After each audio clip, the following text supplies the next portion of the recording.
ঐক্য এনারা যেটা নির্ধারণ করেছেন,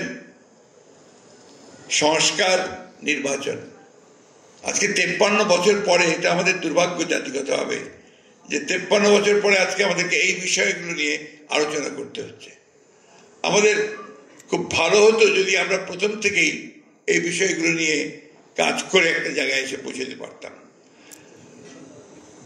আমরা এই ফ্যাসিবাদের বিরুদ্ধে 1912 সাল থেকে আমি আমাদের দল থেকে বলতে পারি, এখানে যারা রাজনৈতিক নেতৃবর্গ আছেন, আমরা কিন্তু সংগ্রাম শুরু করেছি, তাদের বিরুদ্ধে আমরা অবস্থান নিয়েছি। সেই সময়ে আমাদের অনেক রাজনৈতিক নেতাকে হত্যা করা হয়েছে, অনেক রাজনৈতিক নেতাদেরকে পঙ্গু করা হয়েছে, কারাগারে দেওয়া হয়েছে, এবং দীর্ঘ বছরগুলো ধরে আমরা যারা ফ্যাসিবাদের বিরুদ্ধে সংগ্রাম করছিলাম, আমরা কিন্তু সেই লড়াইটা করছি। আমার দলের কথা আমি বলতে পারি, যেটা আমার বলা উচিত বলে মনে করি, সেটা হচ্ছে আমাদের দলেই আমার 60 লক্ষ মানুষের বিরুদ্ধে মিথ্যে মামলা রয়েছে।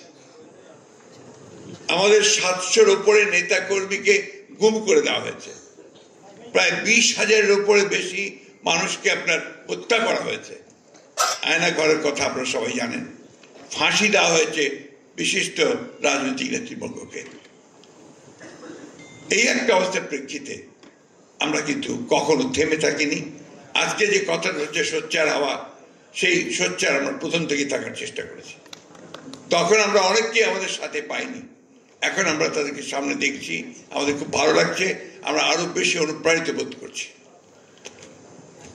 সংস্কার ব্যাপারটা আমরা অত্যন্ত আন্তরিক।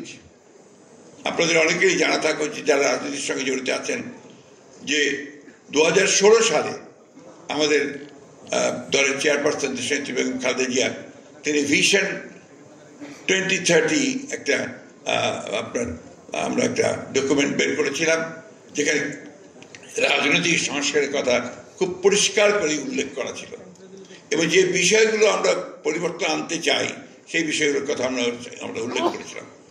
সেখানেই আজকে যে বিষয়গুলো একদম সামনে চলে এসছে, যে আপনার প্রধানমন্ত্রী এবং প্রেসিডেন্টের যে ক্ষমতা, তার ভারসাম্য রক্ষা করা, এক ব্যক্তি যেন 2 বার আসতে না পারেন প্রধানমন্ত্রী হিসেবে, সে বিষয়টাকে নিশ্চিত করা, এবং একই সঙ্গে আপনার যে 2 কক্ষ বিশিষ্ট পার্লামেন্ট, এইটা কিন্তু তখনই, অর্থাৎ 2016 সালেই আমরা কিন্তু এই বক্তব্যটা নিয়ে এসেছিলাম।